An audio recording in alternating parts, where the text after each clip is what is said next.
me going to crash. Luckily, I did not crash as much as besides that small incidents that happened. But I really think that things maybe would have been better if I had discipline from the get-go. The early stages of these results came out a week or 2 weeks before I was going to write the next blog. So wait, they came out before your next exam?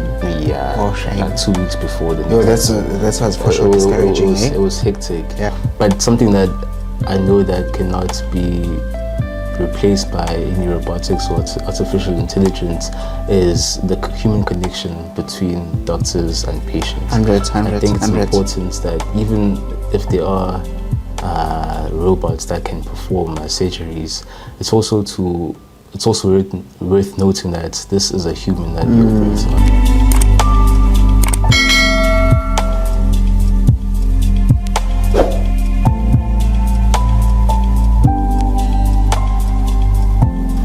Hi, my name is Dr. Minenhle Sithole. Welcome to the Afrimed Podcast, episode 2.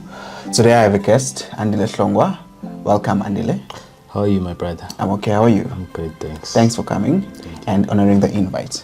So, Andile, tell me, I know you're a Minenhle medical student in UKZN Medical School.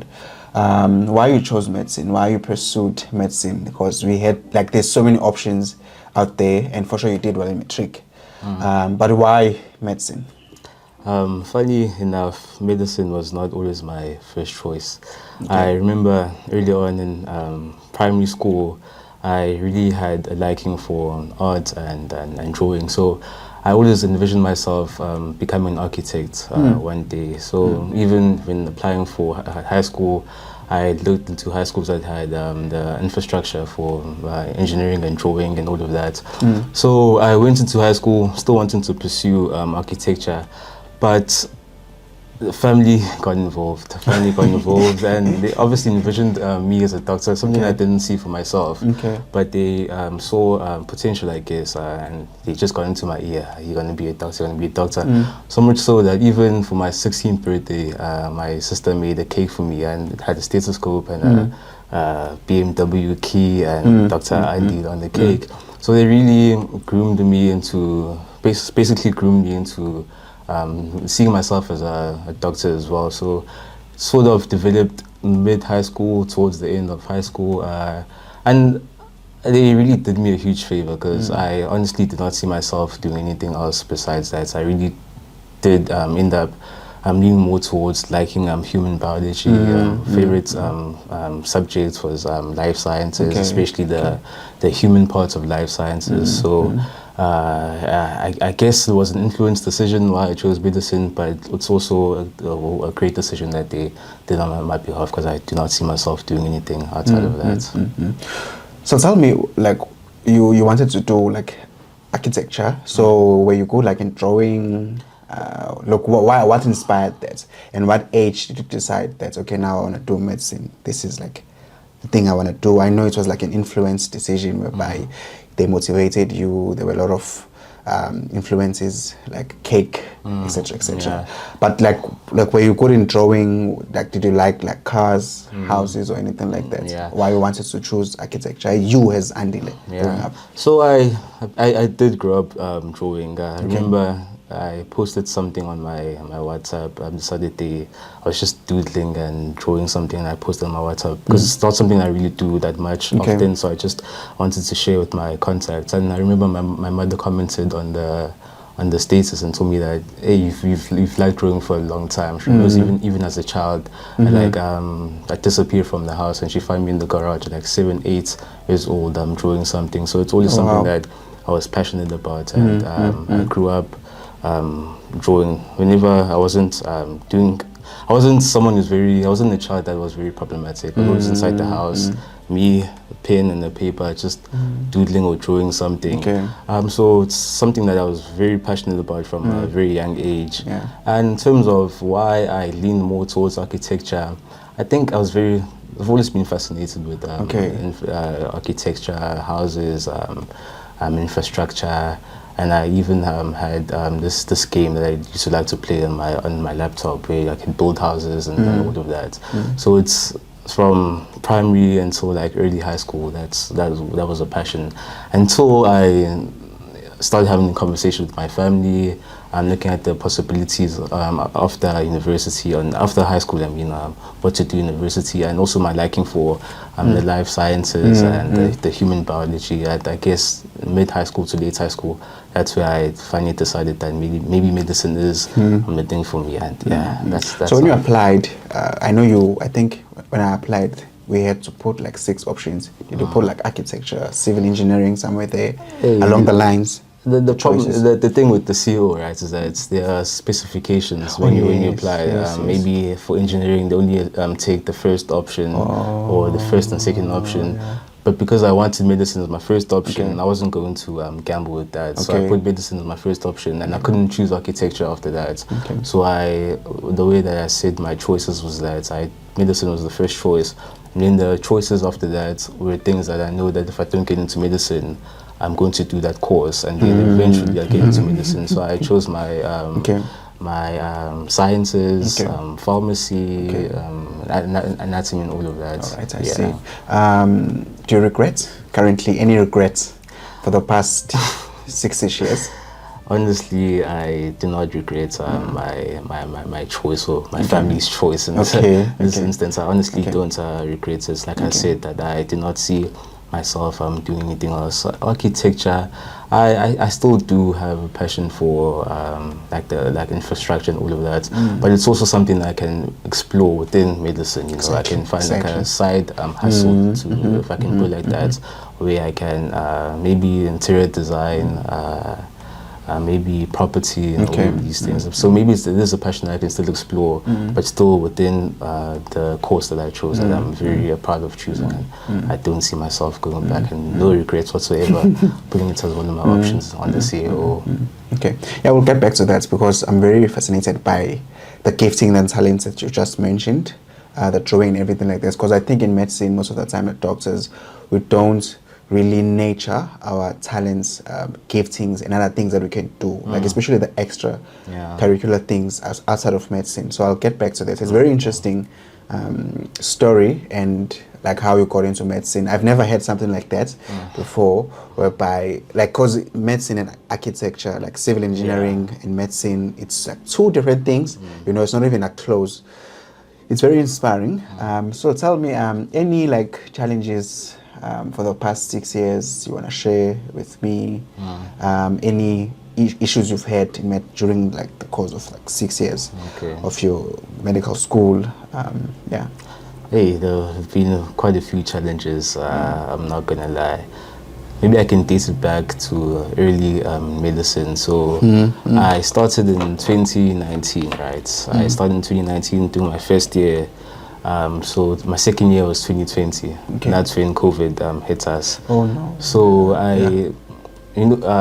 just to provide context, in medicine there's the lab medicine and there's clinical medicine, right? Lab medicine is 1st to 3rd year, clinical is 4th to 6th year. So I spent about a bulk of my lab medicine years doing online learning, because 2019 was first year, and then 2020 was COVID. Second year, COVID-19. So I spent the majority of that year at home. For a couple of 6 months, I think, spent at home. I only did like 3 months of back to races, but even then classes are still completely online, and I would go like maybe once a week for skills, or going to the dissecting hall for dissecting the cadavers. So I spent a majority of my lab medicine years online, basically doing self-study, because you know that they are Zoom sessions, but it's at the comfort of your bed. So you're gonna wake up, you're gonna log in, you're gonna find yourself sleeping, you know. So I think that one of the challenges I faced was trying to adapt. I think a lot of us found that challenge, trying to adapt from what is normal medicine and what is the COVID-19 era of medicine. So basically self-study. And I think that challenge led to the biggest challenge that I faced in medicine. Now going into clinical medicine, where it's full-fledged attendance. So now we are back to going to hospital every single day, clocking patients, all the gist of clinical medicine. So because of the self-study that we had to do for a majority of basically the foundation of medicine, the formative stages of medicine, it was a huge jump from online learning to now having to be fully pledged into the curriculum. So it posed a huge challenge for me, in addition to everything else that I was doing. So in fourth year, I got into, okay, not in fourth year, but in fourth year was the peak of me being a student leader. I was a students leadership. I was co-running scrubs and medical scrubs and medical attire, a company, and also trying to juggle relationships, and also my academics. So because of that, I really stumbled upon the first block of clinical medicine was internal medicine. In fourth year, I was internal medicine. It was a completely new experience for me, completely new framework of information I had to learn. So because of that, I unfortunately failed the first block. I stumbled upon that first block, but I am really grateful for that experience as well, because it was a learning opportunity for me. I realized how much I can take on, learning how to compartmentalize, to know how to prioritize different things, and yeah, it was a it was a great learning curve for me. After that, I used those skills that I learned so I did not stop doing things outside of medicine. I just used those things that I learned to try and maneuver around everything. So that was the biggest challenge, the jump from lab medicine to fourth year. And then I don't think there's anything that could get to that experience in terms of challenges. So I did experience challenges after that, but nothing lived up to that big challenge. So I don't think it's worth noting right now. But there are quite a few challenges that you might come across, even trying to study, balancing with sleep. I think we're all going to get to the work-life balance in medicine, but yeah, I think those are the biggest challenges. So so you, how many months you did like that virtual medicine? Because COVID was 2020 until 2021. I think we were free like in 2022, completely like free. I can't remember exactly, but like how many months of like virtual medicine? And so for us, we had, because COVID started technically in 2019, but it was a pandemic in our country in 2020, right? So we were fine for the first 3 months, because I remember the first theme was respiratory. Not theme, I forgot what they are called in. I think it's medicine. Yeah, the first theme was a respiratory theme. We did that to completion, but a week or 2 weeks before we had to go write our exams, they sent us home because we were on lockdown. That's when lockdown started. So from March of 2021 up until 2020, March 2020, up until the following year, 2021, till December, we were virtual.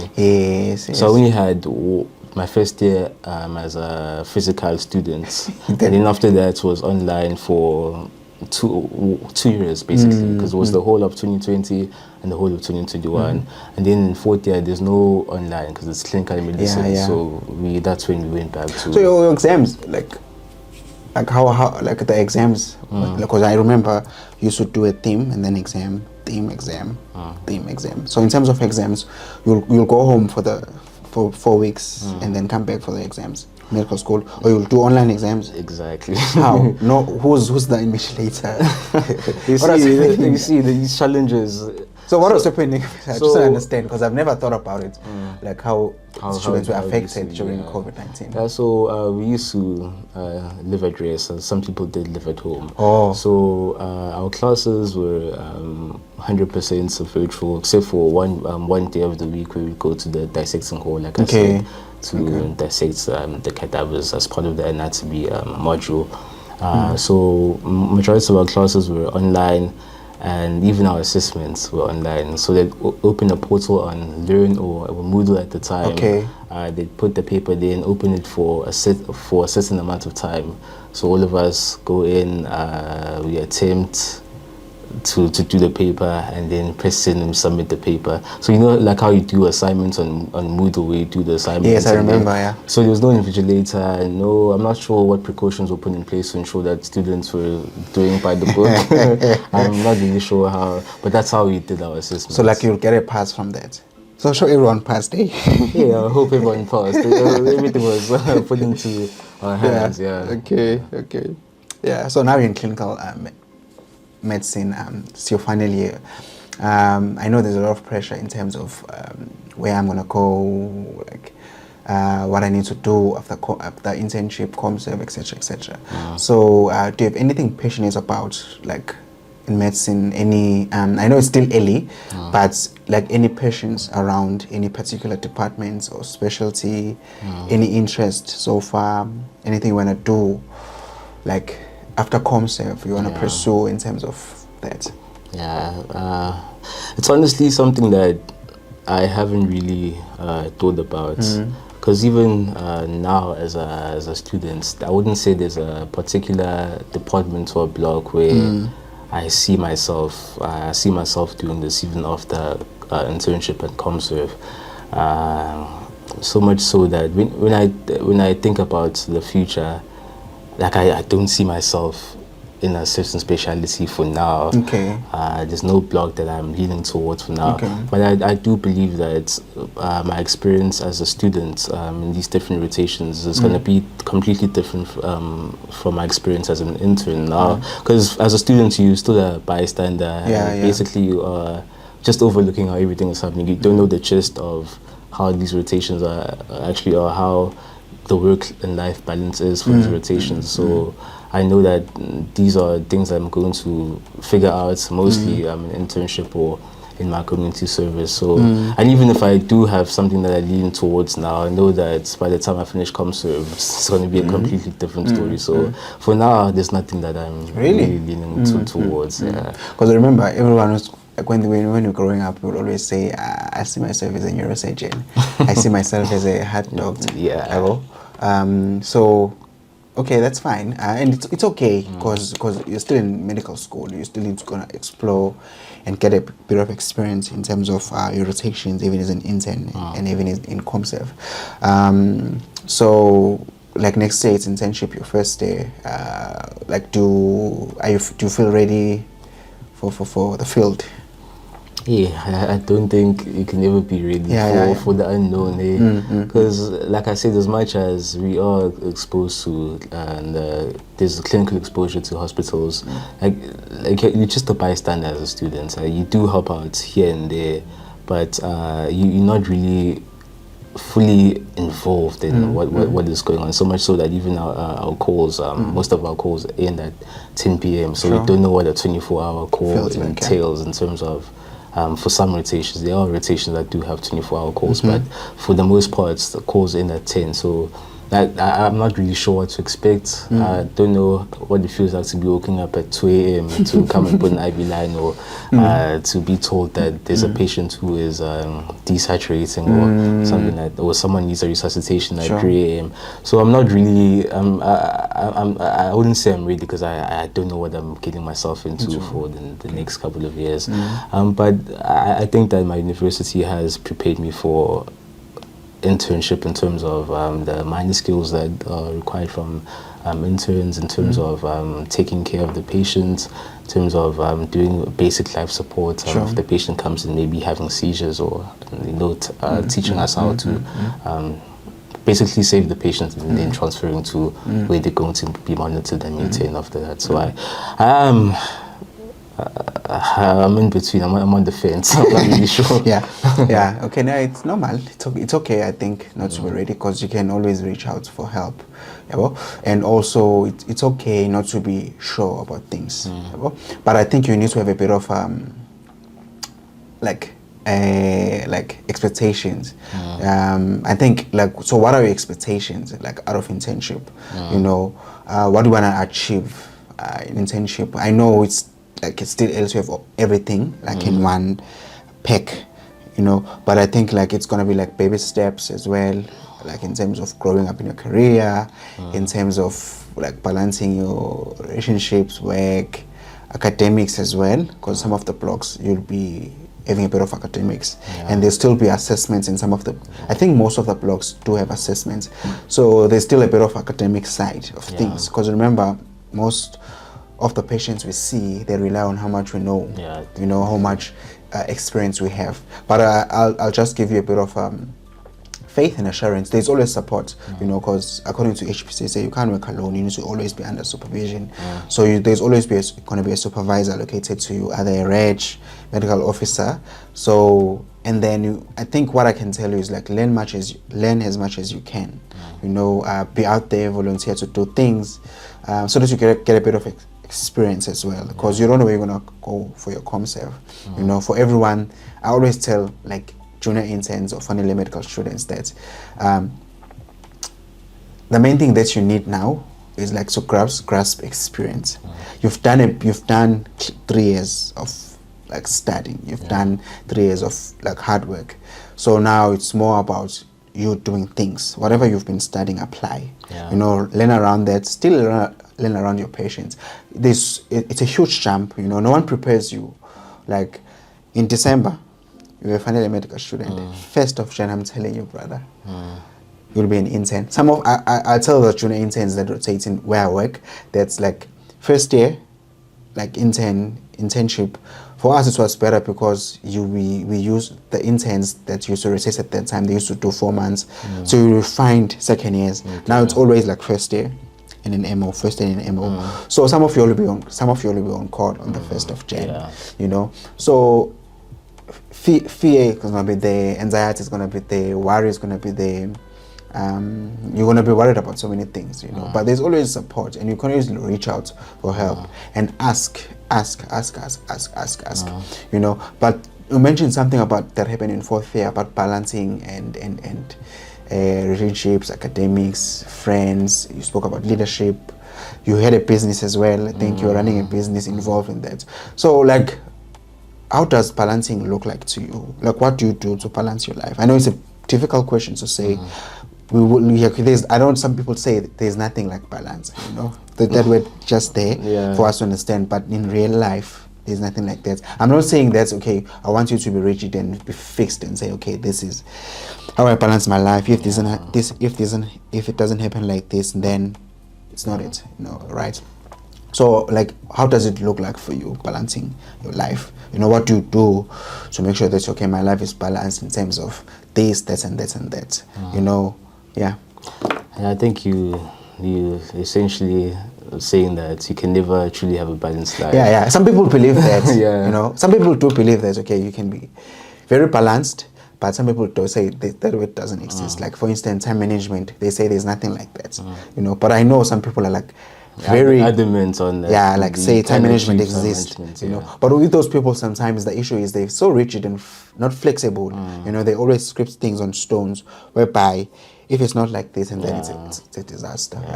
So I always say, okay, you have to be open and be mindful about, okay, there is time management, but you have to be open around it and say, okay, if it's 8 to 4, I'm working, something can happen in between 8 and 4, and I can leave work at 5, 5:30, 4.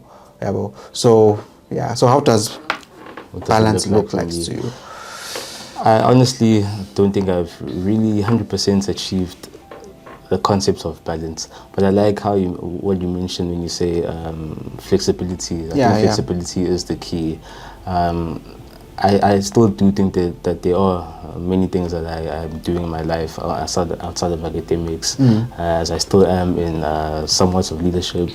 I'm an employee of the university as the residence assistant for the Department of Student Residents. I'm also part of the final year committee.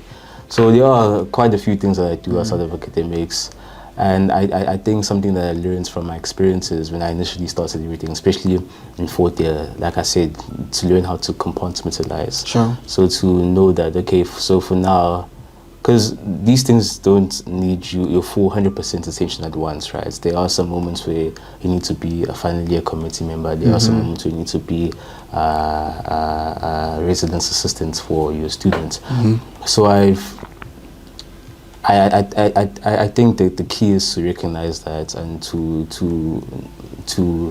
to pay attention to what's important to you at that moment. So obviously, academics, you need to be there for academics 100%, but it's also good to dabble on the side and to look out for the other things that are important to you. So for me, balance is not having everything 100%, but it's recognizing when you need to focus on something more than the other. Yes. Yeah, so just to being flexible and focusing on other things. Okay. All right. That's good. Yeah, I like how you break things into like of importance. Say that okay, this is important. We'll pay attention to. I think that's a good skill that you'll need to have approaching medicine and being a doctor as a career, because you'll be in so much demand in terms of your family, your friends, your patients, supervisors, consultants, your academics. It's a lot, So I think I like how you say that okay, you're gonna be compartmentalize everything into compartments and break it down so that you can focus on what's important at that time. The reason why I'm speaking about balance is because there's a lot of mental health issues, amongst medical students. Not only medical students, like from high school, like high school. But for now, we're gonna focus on medical students into becoming doctors. So that's why I'm asking about balance and like how does it look like to you? Because I want to see and I want to understand how much prepared you are for like things like burnout. Because to be able to put things break them down into like this is important. I'll focus on this. That helps you not to have burnout. Because burnout is there as well. So it's one of the things. Because I want us to speak about mental health, as well. Since we're on this topic of balance and you mentioned sleep, importance of things, being able to spread yourself, blah, blah, blah, blah, blah, blah, blah, blah, blah. So like you've had a bit of breakdowns in medical school, right? How did you deal with that failure? Your first block, mental medicine, like you see your results, okay, I failed. Like what did you feel? What did you do? If you don't mind sharing, did you go through an acute stress reaction? Blah blah blah blah blah blah. Like how did you feel, and what did you do about it? What helped you, during that time? Because I want us to speak about mental health. Because I'm not saying everything. There's a lot you're speaking. There's a lot I want to speak about from whatever you're telling me, but I'm gonna try and analyze whatever is important. That's why I'm noting down here. Yeah. So when I found out, obviously it's my first blog, and getting into medicine, you're probably one of the top or the high achieving students in high school. So it was obviously the first time in my life where, failing, especially academically, failing. Yeah. So opening a spreadsheet and seeing that results, I'm looking at you, it was a surreal moment, checking again. Maybe I'm looking at the wrong student number. This can't be happening, closing the spreadsheet, opening it again, maybe distracting yourself for a moment and going back. So it was like a back and forth of, it was like derealization, not basically, this cannot be happening. So what I did, and it's something that I do for the most part. If I'm stressed, I sleep it out. I feel like sleep really helps me. So you sleep? Yeah. When you're stressed, you sleep? Yeah, okay. Stressed. Any extreme emotion I feel, sleep just sorts it out. Okay. So sleeping is medicine. Definitely. So I think I took like a brief nap. I woke up, still shocked and in disbelief. But what brought me to realization that what I'm seeing is actually what's happening. I called my family, informed them. So I just realized that I did not succeed in this blog that I was doing. Obviously they don't know what it entails or what does it mean. So they can't really give me encouragement, give me the words of advice, because they're not really sure what the curriculum, how it entails. But they did offer me words of encouragement and advice. I think I called my best friend, who was a year ahead of me at the time, also in medicine. She also gave me words of support. So I think that a way that I coped with what happened was the support from family and friends, but also I think there was a strength within myself to realize that this does not mean it's the end for me, and what can I do to take this fail and make myself better from it. How do I move forward? Because also something that's worth mentioning is that the results came out, I think, 2 weeks before the following blog, which was PEDS at the time. So I remember thinking that if I allow myself to dwell on this failure and moping around and just being in that dark place, then I'm not going to be able to study, and I'm just going to have recurring blocks where I don't succeed, So luckily the results came out. It was a Friday, I think, so I used those 2 days during the weekend to just sort of ground myself, allow myself to experience what I had to experience, and then move forward, because essentially you have to look into the future, not allow what happened in the past to deter you. And so I really had to focus on in experiencing those feelings, but also seeing how I can use that experience to sort of use it as a learning curve. What went wrong, what led to me not succeeding in the blog, and using that to work harder and devise different strategies so I can do well and pass the following block. And that's exactly what happened. And those are the same things that have carried me throughout the rest of my clinical years, I'd like to think. Yeah, at times that's a nice thing about challenges or trials in life, that you develop but you develop resilience. I think that's what we need, especially because we're speaking about mental health as well right now. So you've developed resilience, I think, especially because you mentioned that it was your first time failing academically. This was like a shock, first block, failing clinically as, oh God. Because I remember in medicine, like for the first three years, you can fail, but it's not that you don't get that much effect compared to clinical years, because every block is important in terms of you finishing in time. So there's a lot of thinking around that. Oh, now I won't finish in time, I'll be delayed maybe by 6 months, 3 months, etc. I'll lose a spot, I'll be second, I'll be on the second cycle with what's this application, ICSP. Yes. So it's a lot of things that you get worried about. So you've developed resilience, and I think it's good for you in this career. How do you take care of yourself? How do you take care of your mental health? Like, what are the points or the things that you practice to make sure that you're well taken care in terms of your thinking, your behavior, your emotions? Yeah. Hey, I'm sure you can relate when I say that you can't really take care of your mental health in the context of medical school. It's a very taxing degree, especially in clinical medicine, where you're in hospital from 8 to 4 p.m. Basically helping out, assisting where you can in the hospital.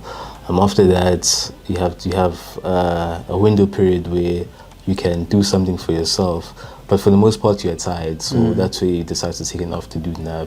7 p.m. we have a bus that takes us to campus, where most people go to study, to do after hour studies. So 7 to 11 p.m. you're on campus, you're studying. Get back to rest after that. It's 12 a.m. you have to sleep because you have to wake up. So there's not much time to actually tend to your mental health. So because of the pressure or the workload, there's not really much that you can do. But what I try to do for myself, I think I use jogging as means to just shy away from the hecticness of the workload of medicine. As much as my reasons for jogging initially were very superficial, I wanted to look good, basically. But I learned as the course of my jogging went on that it really helped in terms of the energy levels that I had, how my body felt after the workout, how my mind worked after the workout. So I think jogging has been that for me. Also, I do take time as well to do things outside of medicine. Sure. I feel like a lot of people strain by focusing their entire being on having to study. I feel like the more you do something, the more strenuous it gets. So I think it's really good to take a break at times. And what I do by taking a break is going out. I do enjoy the leisure of being with friends. Since I'm from Durban, family is close by, so I do go out with family as well. They visit occasionally, so also having that support of family and close friends really does do wonders for my mental health as well. I wouldn't say that I use my hidden talents to sort of escape from medicine as well, because time does not allow me. Sure. If I had to try and do that, then I'd probably have to sacrifice the jogging or sacrifice spending time with my family. So for now, I'd have to say it's working out and spending time with my close people. Yes. Yeah. We're just gonna close this one a bit, but I just wanna based on your experience in medical school, clinical medicine, school of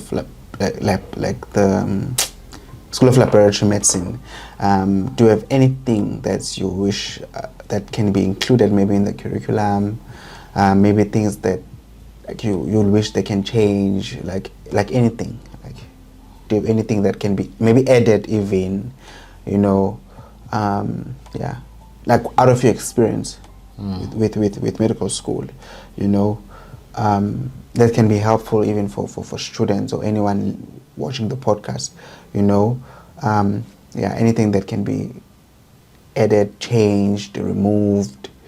Have you ever had anything because I remember during my medical school years I used to have things that maybe why they don't do this. Maybe you've spoken to people from other universities as well, like in terms of your rotations, anything.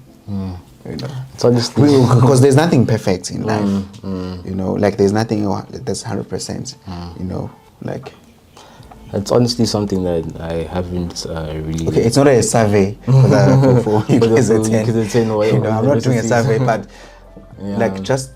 I just want to see how you think around that. It's honestly something I haven't thought about, but since we have really touched on the topic of mental health, I think. But it's something that I think the university does put into place, where there are surveys or there are questionnaires, part of the learning of the Moodle where students are asked to reflect on the rotations or the blogs, just to gauge where people are standing in terms of their mental health. It's something that's there, but I think in terms of promotion, it's not really well promoted, because I don't think a lot of students, or at least myself, I don't think I've participated in that survey, but I also think it's something that's worth participating in, because maybe if they can notice that actually the students are not coping as much as they should be coping during this rotation, and that gives them a green light to attend to that student. So I think since it's there, it's something that has been implemented, maybe something that can be changed is how it's promoted. I think it should be imperative that maybe at the end of the module or end of the blog, students must, as part of maybe a continuous assessment mark, they have to fill in that survey before they move on to the next block. I don't think that's something that they do, but just to push that initiative that they took. It's a great initiative, by the way, but I think that it's not something that is really noticed, because people finish writing and obviously you want to forget about the blog or the module that you do want to move forward, so you don't have time to go back and sort of reflect. I think the reflection helps even with the reflection helps even the consultants and the module coordinators to know that, okay, this is working and this is not working, and this is what we should change. But they can't really do that if the students do not participate. So I feel like they need to do a better job at promoting reviews, so that they can take that and make the modules and blocks better for the following students. Yeah. So it's like both parties need to play their part. So like it's like a survey. Or do you do like surveys based only on mental health or the block, or it's a bit of both? I think Student Support Services also has like the same initiative going on, but also the blog does open space for students to reflect on the blog as well. So I think it's like a collaboration thing, but I'm not really sure. But so it's filled in anonymously. Yeah, it's anonymous, but like I said, it's something that I haven't done personally myself, so I really can't really comment on it. But I know that it's an initiative that is there that I wish that I could have participated, and I wish that many of my colleagues can participate in as well, because it's a great initiative. Okay, that's good. Sounds good. All right. So you spoke about how do you take care of yourself. You mentioned jogging, social life, and you mentioned like extracurricular things as well. I think you've got most things in place, and you can just work on those, because I think next day you might have a bit of time, because there won't be so much intense studying, definitely. so you can look into more things that can help you to take care of your mental health, because I think the main thing is to promote brain health. Even the food that we eat next day, for sure you'll afford more. You can eat like healthy good food, you jog more, you have time, and you can explore a lot of things, because you've got talents. You can draw, etc., etc. Any other talents you have? No. I think that you can explore more next day in terms of that, and it's also good for your brain health. I think outside of drawing, I think I can cook. I do try cooking. I wanted you to mention that, because I've seen your Instagram post. You cook. Yeah, no. So I'm like, this guy, why is he not mentioning that he can cook? I'm trying to probe you, man. Yeah, no, I do cook, but I don't really think it's a talent per se. It's something that I'm good at, but I wouldn't say. No, explore that. Not only, because it's not only about making money out of that, but it's also about, because anything that you're good at gives you purpose in life, gives you meaning in life. I'm working in psychiatry, so I always always finding things that are good, the patients can do, they find joy and happiness in. Like others can cook, they can draw. And then I tell them that, you know what, I want you to do this, do that, and then out of this, blah blah blah blah blah. It helps us in so many ways, because in drawing, like for instance, if you're drawing, there's a lot of, you can express yourself. Like some people are able to express themselves through drawing. The moment you say, okay, there's a new maybe Porsche that is out, and then you draw that, and then it's exactly like that. It's meaning, there's like neurobiology behind that, because once you find that happiness in that, that means there's a bit of neurobiology. That means you're secreting more neurotransmitters that are good for your happiness, for your joy, etc., etc. So you have to find meaning in those things. No, there's something that I've told myself that there are so many things there's so many plans that I have for myself post university, but I also recognize that it's not really things that I can attend to now as a student. Sure. Like I said, the studying and the work schedule does not permit. So I think that's also one of the reasons why I drew that thing that I posted on my status. Just to confirm that I still got it, because it's something that I do want to focus on next year, understanding that it's not going to be as much studying as I am doing now, and I'm probably going to get a lot of free time post work, and I don't want to find myself splurging money in my free time when there are more productive things that I can do with the time. So I've been really looking to focusing. Even my working out now is not consistent because of school. But I know that next year I really want to log in, focus on the working out, explore my talents. Maybe I can even make money from that, the drawing. Cooking, not so much. I don't think I want to open a catering company or anything like that. But it's something that I do like. Okay, I don't like cooking. I'm good at it, but just seeing where that takes me as well. So definitely it's something that I'm looking forward to post university. Okay, good. That's good. So for sure you've heard, like when people speak about the future of medicine, And one of the things that, okay, they used to speak about, like now it's like in some of the countries it's in place, or some of the countries they've developed these things. So because before there was like a lot of, oh wow, how does the future of medicine look like? And then now, out of like so much advancements in technology, there's like AI, you know, and that AI has come into our field as well, like in medicine. So now we're looking at like robotic medicine, whereby robots are performing surgeries, etc., etc. There's artificial intelligence, you know. Do you have any views around that you want to share with us? Looking at the future of medicine, and maybe do you have anything that you think that you can contribute towards looking at the future of medicine, you know? And because like when you speak about, I know it's a broad, big topic, and we can even break it down into like looking at, because like for instance, if you're looking at like pharmacology, they're looking at drugs that can work in terms of genes, they're including like pharmacogenetics now, they're looking at so many other things.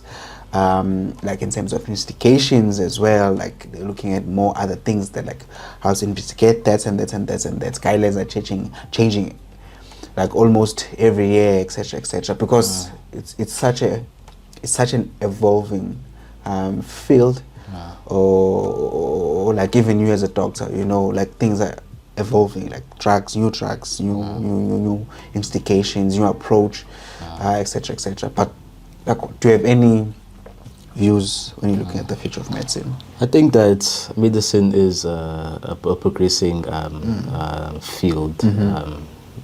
Our doctors always tell us that we have to stay up to date. There are new guidelines that are some posted each year. There's a new guideline that takes place, and I think it's a good thing, because as the years advance, technology is also advancing. So if there are means of using the advancements of technology and infrastructure to better the services provided to patients, I think it's a good thing. But something that I know that cannot be replaced by any robotics or artificial intelligence is the human connection between doctors and patients. I think it's important that even if there are robots that can perform surgeries, it's also worth noting that this is a human that you're operating on. You can't take away from the human connection that improves the prognosis of how the patient is treated, and actually dwelling into them as a human and not as the underlying disease or pathology that they have. So I'm all for the progression of technology in the treatment of patients, but I wish that it doesn't take away from the human essence of medicine as well. Okay. Do you have any ideas, anything that you think that you can contribute yourself? Like it's not like a puzzle equation, but I just want to know like your ideas, because it sounds like you're someone that thinks broadly. Do you have any things that you think that you can contribute, or you think that can be introduced maybe in medicine? Yeah, like when you're looking at the future of medicine, because now there's like there's telemedicine. Yeah, it was there, like, but now it's coming a thing, you know, because you don't know, because after COVID-19, there were so many lessons, bro, like not only in medicine but in all the fields, like in the world, like agriculture. Now people are looking at agriculture differently. Like economics, now people are looking at economics differently. Like the decisions that you take in terms of, let's say I want to start a business, people are looking at like businesses that can survive pandemics, endemics, natural disasters, etc., etc. You know, so now like everything has changed, you know. Like let's say if we had like, bro, like let's say we had like robots during medicine that can administer medicine, that can move necessarily around, put up a drip even. Like during COVID, like that could have worked during the time. So some of the things now are coming more because COVID exposed us, and now there's so many innovations and so many ideas. You know, like we need to be prepared. Maybe we're not prepared enough in terms of like in our field, because like that could have lowered the risk of us contracting COVID. Because I had COVID during the COVID-19 because I was out there, I was doing medicine. Frontline worker, basically. You know, so after COVID-19, things have changed in most of the fields, like in most of the departments. Like people have introduced things. There's even telemedicine became a thing whereby, you couldn't go and see your psychiatrist or psychologist or your therapist. You were consulting from home, Zoom meeting, schools had to change.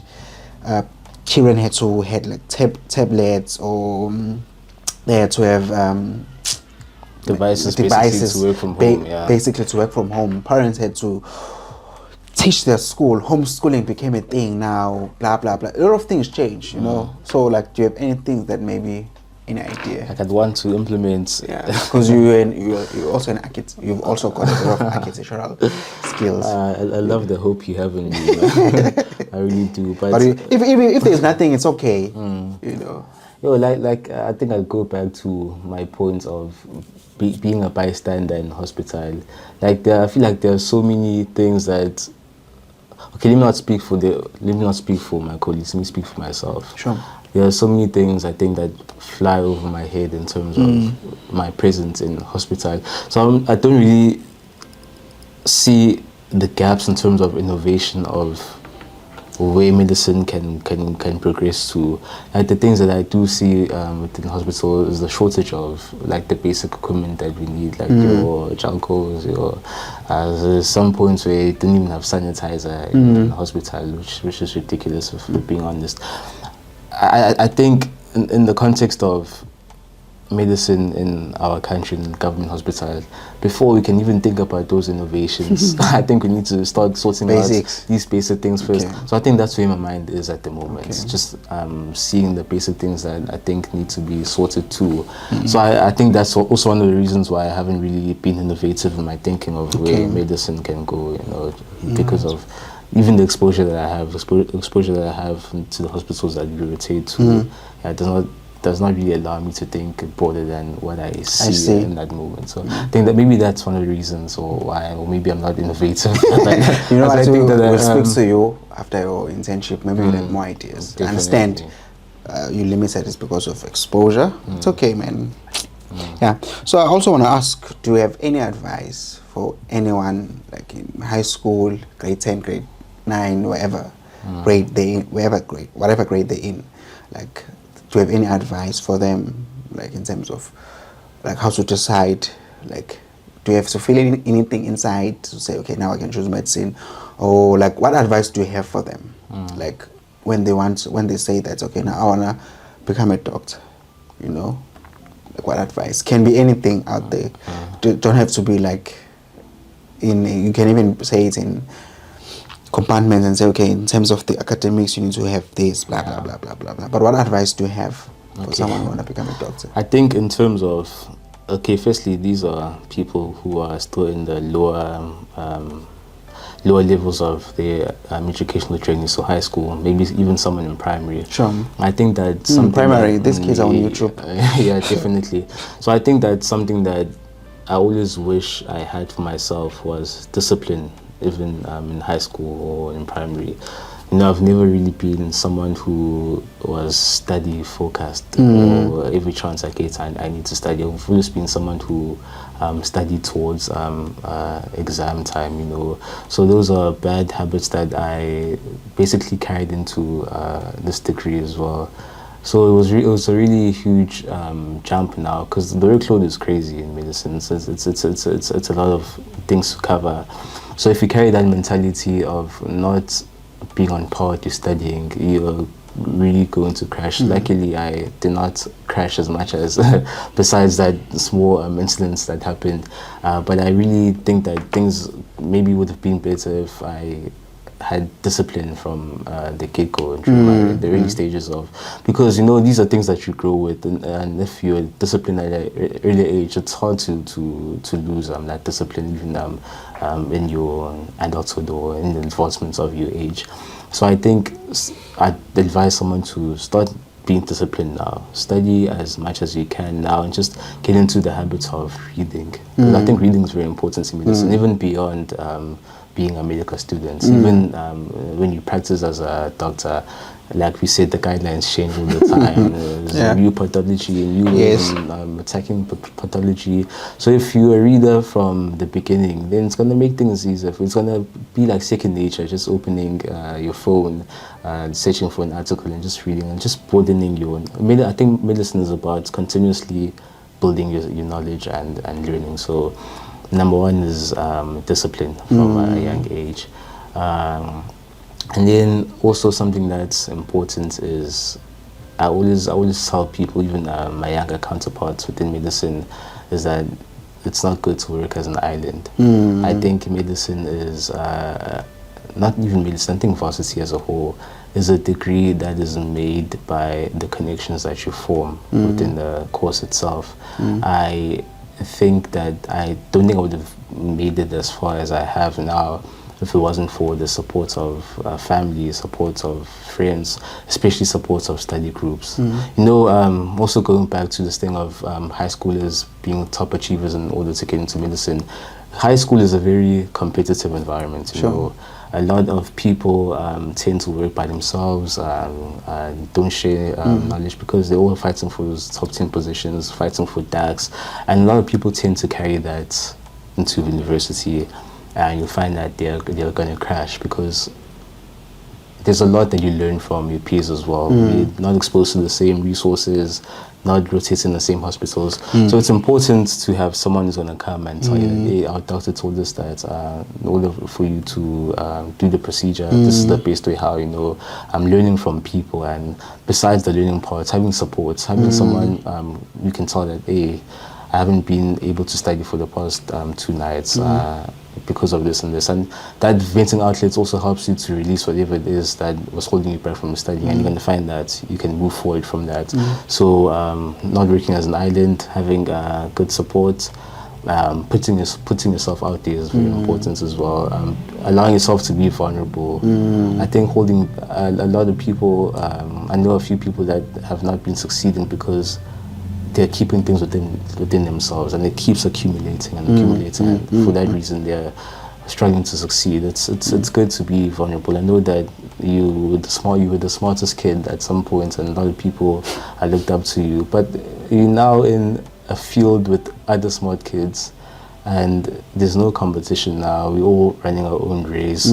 So if you're in a position where you have to be vulnerable in order to sort of let yourself go from that, from those feelings, then allow yourself to be vulnerable and allow yourself to be helped by other people. I think, I think that's something I tell the younger ones looking to go into medicine. But there's a whole lot more that. So it's discipline, working in teams, communication skills, being able to cooperate with others, be vulnerable. That means it's all communication skills, etc., etc. Yeah. So lastly, tell me, Andile, like there's a lot of myths, like from the community towards doctors. Like, but what are the things that you would want the community to know about the journey of becoming a doctor or working as a doctor or being a doctor? What are the things that you'll want from your own perspective that's the community will want to know? Okay, let's just say about being a doctor. But for sure you've experienced a bit of maybe, like I wouldn't say, okay, maybe I'll say stigma from people about doctors, but what you will want the community to know about being a doctor? You as Andile Hlongwa. Yeah, I think that doctors are held at a very high regard by the community, so much so that certain human elements are taken away from them. Doctors are basically expected to operate as machines. Working a ridiculous amount of hours, not even just doctors, healthcare workers, let me say that, because even nurses and etc. are put to these high regards. They're supposed to work beyond fatigue, working ridiculous hours, and expected to carry themselves the same way as they did the previous day. And it sort of dehumanizes them. So I think it's a stigma that should be broken from the community, by the community themselves, and start seeing doctors as human, acknowledging that as much as, yes, you're sick, you're here to be helped with your sickness, that this is a human as well, that they are, it's human to make mistakes as well. But I'm not saying that the mistake should be at the jeopardy of the patient's health.